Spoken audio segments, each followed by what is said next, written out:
Hello' গাইছ, মই আজি আপোনালোকৰ লগত শ্বেয়াৰ কৰিম চয়াবিনৰ কাৰী। তো বলক ৰেচিপিটো আৰম্ভ কৰোঁ। পোনপ্ৰথমে মই চয়াবিনখিনি তিয়াই লৈ পেলাই ইয়াৰ মছলাখিনি ৰেডি কৰি ল'ম। মিক্সাৰ গ্ৰাইণ্ডাৰত মই এটা পিঁয়াজ, অলপ নহৰু আদা, এটা মিডিয়াম চাইজৰ আলু, এটাৰ এফাল বিলাহী, কেইটামান শুকান জলকীয়া, অলপ জিৰা আৰু দুটা ইলাচি দি অলপমান পানী দি এইখিনি ভালদৰে মিক্সাৰ গ্ৰাইণ্ডাৰত গ্ৰাইণ্ড কৰি ল'ম।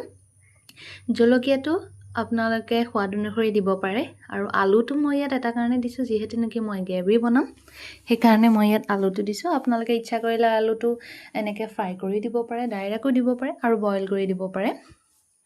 মই ইয়াত আলু বেছি ব্যৱহাৰ কৰা নাই, যিহেতু নেকি মই আলু বেছি নাখাওঁ।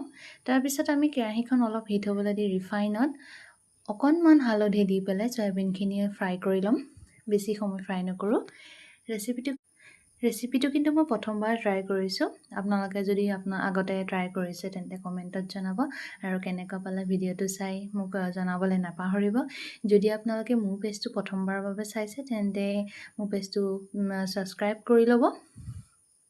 তাৰপিছত একেখন কেৰাহীতে আমি অলপ সৰহকৈ তেল দি কেইটামান পাঁচফোৰণ দি কাটি থোৱা পিঁয়াজখিনি এনেদৰে দি ল'ম। পিঁয়াজখিনি মই অলপ সৰু সৰুকৈ কাটিছোঁ, এনেকৈ সৰু সৰুকৈ কাটিব।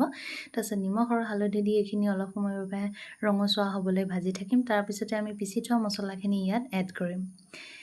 মছলাখিনি দিয়াৰ পিছত ইয়াত আমি দিম অলপমান জলকীয়া গুড়া আৰু চিকেন মছলা, আৰু ইয়াত মই দৈ ব্যৱহাৰ কৰিম। আপোনালোকৰ ওচৰত যদি দৈ নাথাকে তেন্তে নিদিলেও কথা নাইকিয়া, দৈটো অপশ্যনেল হয়, কিন্তু মই ইয়াত দৈ ব্যৱহাৰ কৰিছোঁ। এইটো কিন্তু ৰুটিৰ লগত খাবলৈ বিৰাটেই টেষ্টি হয়। যদি আপোনালোকৰ কেতিয়াবা ৰুটি খাবলৈ মন যায়, মাছ মাংস একো নাথাকে, তেতিয়াও একো কথা, আপোনালোকে এনেকৈ চয়াবিনৰ এইটো ৰেচিপি ট্ৰাই কৰিব পাৰে, বিৰাটেই টেষ্টি হয়। আগন্তুক এনেকৈ মোৰ ভিডিঅ'বোৰ পাই থাকিবলৈ আপোনালোকে মোৰ চেনেলটো কিন্তু ছাবস্ক্ৰাইব কৰিবলৈ নাপাহৰিব আৰু কমেণ্ট কৰি জনাব কেনেকুৱা পালে। মই কিন্তু এনেকৈ নিজেই যিকোনো ৰেচিপি যেতিয়া বনাই ট্ৰাই কৰোঁ তেতিয়া আপোনালোকৰ সৈতে শ্বেয়াৰ কৰোঁ। মোৰ ফেচবুক পেজতো মই প'ষ্ট কৰোঁ আৰু মোৰ ইনষ্টাগ্ৰামো আছে। মই নেক্সট ভিডিঅ'ত আপোনালোকৰ লগত শ্বেয়াৰ কৰিম, তাতো আপোনালোকে চাই ল'ব পাৰে। তাৰপিছতে মই দৈখিনি ভালদৰে অলপ ফেটি লৈ পেলাই 3 পৰা 4 চামুচ দৈ ইয়াত দি দিছোঁ, বেছি মই দিয়াই নাইকিয়া।